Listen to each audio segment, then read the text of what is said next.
ሰላም ጤና ይስጥልኝ። ወደ ቻናላችን እንኳን በሰላም መጣችሁ። ዛሬ የምንመለከተው የዓለምን የፖለቲካና የስልጣን ፍልስፍና የቀየረው እስከ ዛሬም ድረስ ስሙ በብዙዎች ዘንድ የሚነሳውን የአንድ ሰውን ጥቅሶችና አስተሳሰቦች ነው። ኒኮሎ ማኪያቬሊ።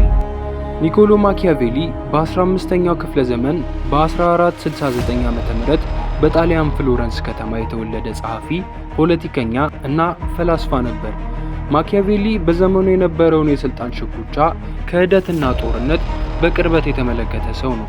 በተለይም ዘ ፕሪንስ ወይም መስፍኑ በተሰኘው ታዋቂ መጽሐፍ ይበልጥ ይታወቃል። በዚህም መጽሐፍ ውስጥ አንድ መሪ ስልጣኑን ጠብቆ ለማቆየት ምን ማድረግ አለበት የሚለውን ያለምንም ይሉኝታ በግልጽና በጭካኔ በተሞላበት ስልት አስቀምጧል። ለዚህም ነው ዛሬ ላይ ተንኮልና ስልጣንን ብቻ ማዕከል ያደረጉ አስተሳሰቦችን ማኪያቬላዊ የምንላቸው። ይሁን እንጂ የእሱ ጥቅሶች ዛሬም ድረስ በፖለቲካ፣ በቢዝነስና በሰዎች ግንኙነት ውስጥ ትልቅ ትምህርት የሚሰጡ ናቸው። አሁን ቀጥታ ወደ 5ቱ መሳጭ የማኪያቬሊ ጥቅሶችና ትርጉማቸው እንለፍ። ዝግጁ ከሆናችሁ ላይክ በማድረግ ጀምሩ። አንደኛ፣ ከመወደድ ይልቅ መፈራት የበለጠ አስተማማኝ ነው ይለናል ማኪያቬሊ። ማኪያቬሊ መሪዎች ወይም ተጽዕኖ ፈጣሪ ሰዎች በሰዎች ዘንድ ለመወደድ ብቻ መጣር የለባቸውም ይለናል። ለምን መሰላችሁ?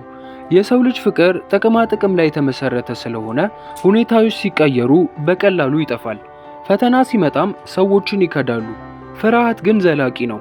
ሰዎች አንተን የሚፈሩ ከሆነ ሊያታልሉ ወይም ሊያምፁብህ ከመሞከራቸው በፊት ደጋግመው ያስባሉ። ስለዚህ ስልጣንን ወይም ክብርን ለማቆየት ፍርሃት ከፍቅር የበለጠ አስተማማኝ መሳሪያ ነው።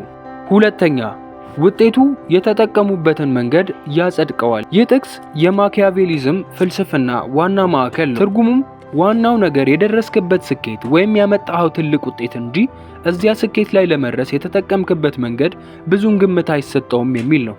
ግብህን እስካሳካ ድረስ የተጓዝክበት መንገድ ክፉ፣ ጨካኝ ወይም ተንኮል የተሞላበት ቢሆን እንኳን በመጨረሻ በምታመጣው ውጤት ምክንያት በሰዎች ዘንድ ይረሳል ወይም ይቅር ይባላል። ስኬት ታሪክን ይጽፋል እንደማለት ነው። ሶስተኛ፣ ሁሉም ሰው የሚያየው አንተ የምትመስለውን ነው። እውነተኛው ማንነትህን የሚያውቁት ግን ጥቂቶች ናቸው።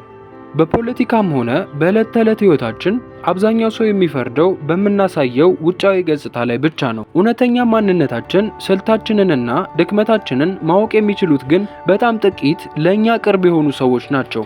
ማኪያቬሊ እዚህ ላይ የሚመክረን በሰዎች ፊት የምናሳየው ስብዕና ወይም ኢሜጅ በጥንቃቄ መገንባት እንዳለብን ነው።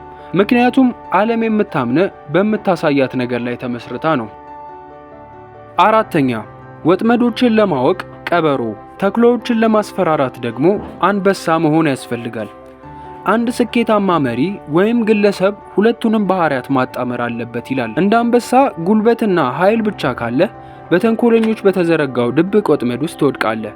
እንደ ቀበሮ ብልህና ተንኮለኛ ብቻ ከሆንክ ደግሞ በጉልበተኞች ትጠቃለህ። ስለዚህ በአደገኛው የስልጣንና የህይወት ጉዞ ውስጥ ለማሸነፍ ብልህነት እና ጉልበትን አጣምሮ መያዝ ግን ግድ ይላል።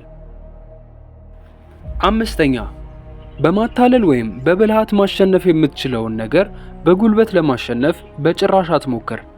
ኃይልን ወይም ጦርነትን መጠቀም ሁልጊዜ ብዙ ዋጋ ያስከፍላል፣ ያደክማል፣ የራስንም ሀብት ያጠፋል። ስለዚህ አንድን ነገር በስትራቴጂ፣ በስልጣኔ፣ በዲፕሎማሲ ወይም አንዳንዴም በማታለል ማሳካት ከተቻለ ቀጥታ ወደ ግጭት መግባት ሞኝነት ነው። ያለምንም ትልቅ መስዋዕትነትና ኪሳራ ማሸነፍ መቻል የላቀ ብልህነት ነው።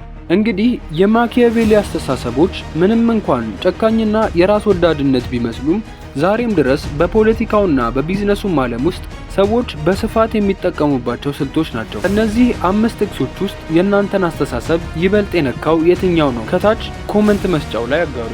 ቪዲዮ ከተመቻችሁ ላይክ ማድረጋችሁንና ለሌሎችም እንዲደርስ ሼር ማድረጋችሁን አትርሱ።